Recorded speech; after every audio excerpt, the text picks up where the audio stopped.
give say people it business is. tips. Despite your portfolio is red, No, tell them I'll what say, to I'll do. say, For us here, it's more of how do we hope to cope? Because I think a friend of ours was traveling to Lagos, yeah, had to fly. So, and we know that taking cab or taking maybe Bolt, Uber from the house, from your yeah. house to the airport will eat you up like 25K, right? I think So, it's even more than now. yeah, so it's not a question of would you drive, because I've done it before. You drive to the airport, you park your car at the airport, and then you fly. Yeah. And then I think there's an amount you pay Yeah, for every day. PH. For PH Yes. it's like 5K per day. Yeah. So then when you come back, you pick your car, you drive in the convenience or the comfort of your car back home. Yeah. So the question now is, for most people, only that transportation to go and come with both would cost you only 50K just to minimum, go to the airport. But if you fuel your car, you can actually get more value for your money. So the conversation here is, are people overpaying for convenience without even knowing in Nigeria? Because yes, now so because there's this guy on Instagram that is coming after real estate companies, showing luxury and all that, and saying, Scott, yeah, you guys are overpaying for this thing. So if you now leave real estate and now come down to like some utilities and necessities, almost so many things in Nigeria, we are overpaying, and I think why it's so is because there's no system to checkmate the prices of those stuffs. Say for example now, like hotels can just wake up and do like 100% markup. Even eateries, you get, for someone like me that eat out like almost every day, you get, eateries can just wake up today, an average meal, it's like 18-19K. They can just wake up in the next 1 month and they mark it up to like 35-36K for the least average meal. You get, and there's nobody, no organization checkmating that. In fact, there's no organization itself in Nigeria checkmating stuffs like, okay, if I go and pay for Chapman, which if you remember, one of the last 2017, experience, 2018, Chapman used to be like 1K, 1.5 highest. Now Chapman is like 10K or thereabouts. Now, if you even look at the price, how it moved and it increased from that time till now, you can't really justify it. It doesn't reflect in whatever you want to use. Yeah, you get to justify to that. Chapman, that's like 10x or thereabouts, or 700% increase. Now the annoying thing is not even the price. It's the quality. The most annoying thing that is the quality. Yeah. You get, and there's no organization checkmating that to be like, okay, you're selling this your Chapman for 8K or 10K. Does it meet up with the standard of Chapman? Imagine say you go This drink your Chapman. this your pina colada. Yeah, where they You're make selling it fake, for 12K. fake drink, and then you're paying premium for it. You understand now? Yeah. That's the part that does not even make sense. So even when you're ready to spend that money, you say, okay, I want to get this actual stuff. I don't want to mess up my taste buds. I don't want to mess up the experience of this particular meal. So I'm going to go here and I'll pay premium price for it. But then you still end up not doing that. So for me now, the question is it that people lack information of these things? Because for example, let's say Chapman, the example of Chapman is to most people might not know how to make Chapman, right? But then with the information of like, okay, ride sharing, boats, you want to enter boat from point A to point B, and this thing for you it's like convenience because only you. Now there is no AC. Most of them will not put AC for you. So by the time you do the maths, me going there, it's going to cost me 6K. But if I just step out of my house, take like maybe 2 minutes walk to the junction, I can take a bus and drop in front of this place and then walk maybe another 1 minute to where I'm going. And I'm just going to pay like, let's say 500 or 300 or 1K max. Yeah. So why don't I just do that instead? Because it's still the same air I'm going to take in, because these guys at are the end not of the going day, to put. Yes, just that I'm going to share the taxi or the minibus with like maybe Multiple 6 or 7 persons. persons, but it gets me to where I'm going. Now, this information is out there. It's just that sometimes people look at it that, oh, this thing is luxury and I should get this luxury. But so for me, we are really overpaying for a whole lot of stuff. Yeah, it's quite, we're not getting value for most of the stuffs that. But do you think it's because the boat drivers will tell you petrol is this, car maintenance, boat is charging us this percentage? It's just because we, the citizens, we allow it to happen. You understand? That is just the only explanation. We let it happen.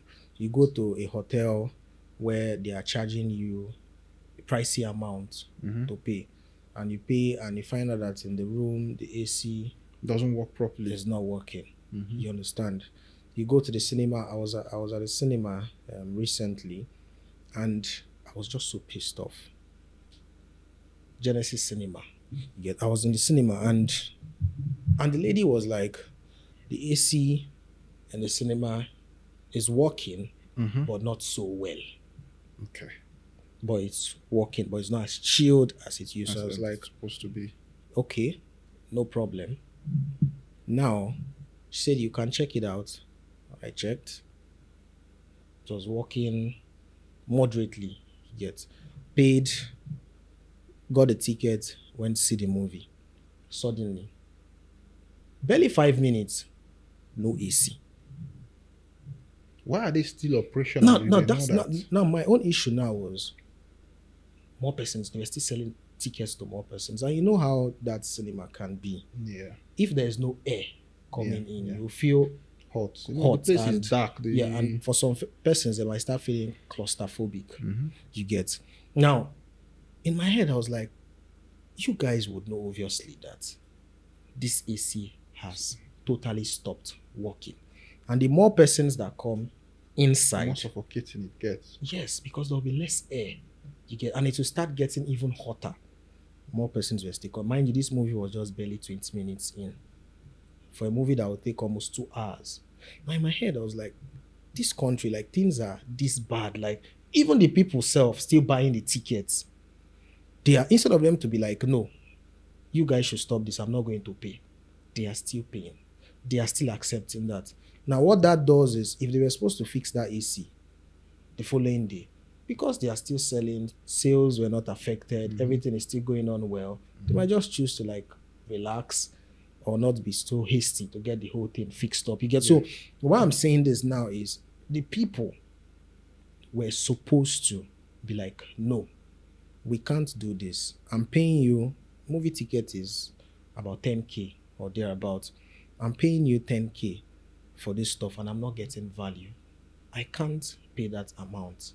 Or so, even ask for some form of refund or so. Yeah, or discount or something. Now, if it were in more civilized and developed countries, if you're in the cinema, you're seeing a movie and the AC even stops working, they'll ask everybody. Yeah, to come out.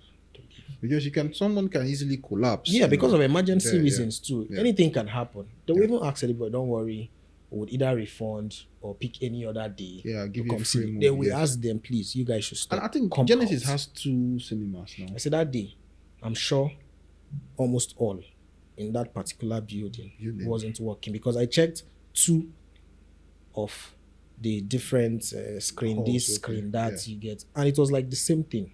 It doesn't make sense. You get. So I would say that it's we Nigerians, we're not holding the service providers. We're not holding them accountable. And then you see this word luxury has been bastardized in this country.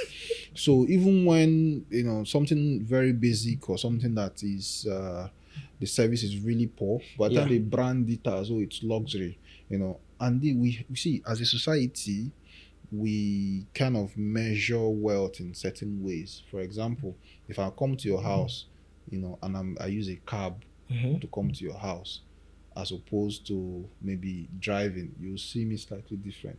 Then if you hear that my boss drop me, no, but where you take bus? You get, But then when we go to like maybe UK or so, and then you blow bus up and down, you don't see yourself as being poor. You just see that it's a bus, driven society, so it works. Now, because of that, even when you don't have money, right? Or when you know that this thing is not really worth it, I'm not getting the value for this stuff, you still go on and engage in it because of the way you want to be perceived. That's why some people, they tell you want to go to a contract or get a contract, rent a car.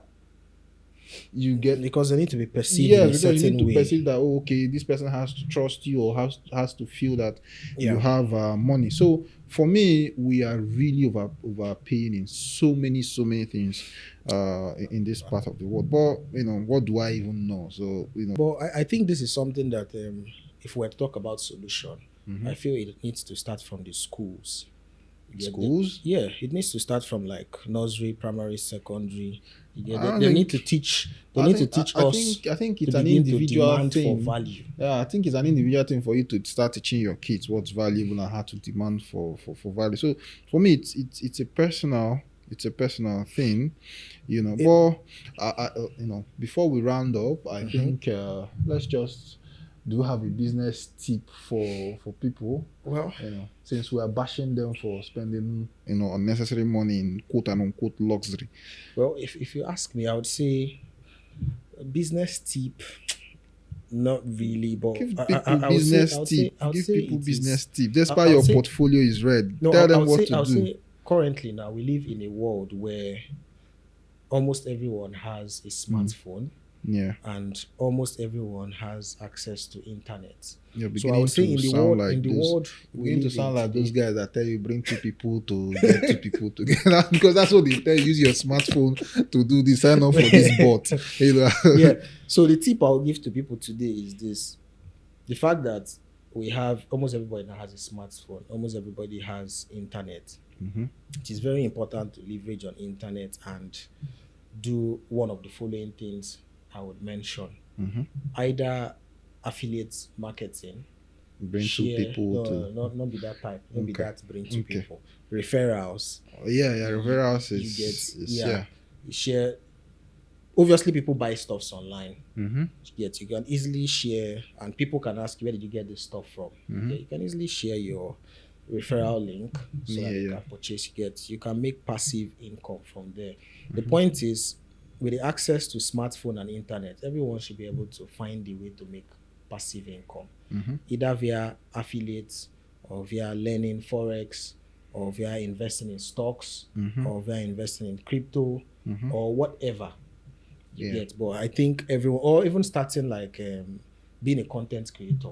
The amount of content creators we have, I'm not sure say we get enough laugh to go around. Everybody is doing content. Yeah, but then again, another thing that people fail to understand with creating content is you mustn't put your face. There are lots of faceless channels. We have lots of AIs now that can generate some of all these things for you. Just put in like 30 minutes or 1 hour daily. You can generate random videos about certain things. You can just be write-ups with a voice. You don't even need to put in your voice.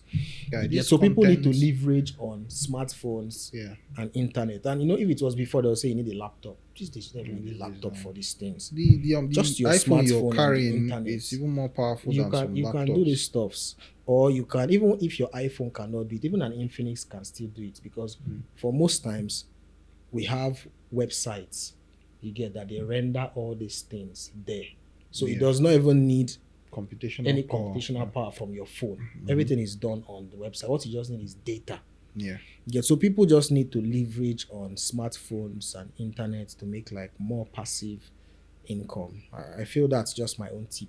That's a business tip. So learn internet skill. For me, business tip is, for me, if you do content, pity for us.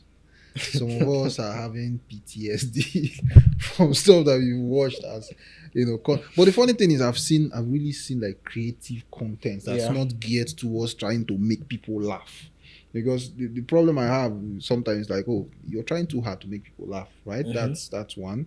Two, not everything is supposed to be content. There are some things that are like supposed to be private. There are some things that are supposed to be sacred, religious. There's one that I saw.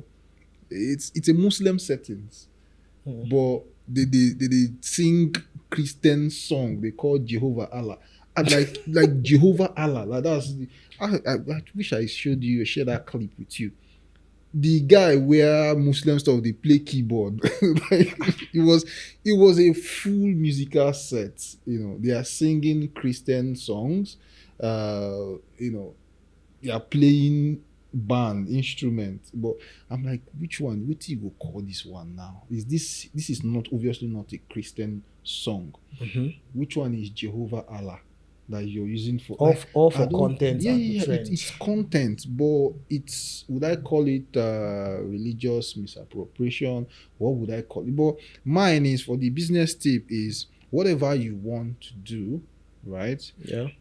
Just, there's money in everything. That's just the truth. Someone is rearing goats and making money. Someone is selling chicken feeds and making money. You mustn't go into the trending thing of the day, because everybody now is AI, crypto, forex and all that, because it seems like it's lavish. Whatever you want to do, go head on, right? There's this quote: if death is promised, why should you be afraid? Abio. So that's it from me, guys.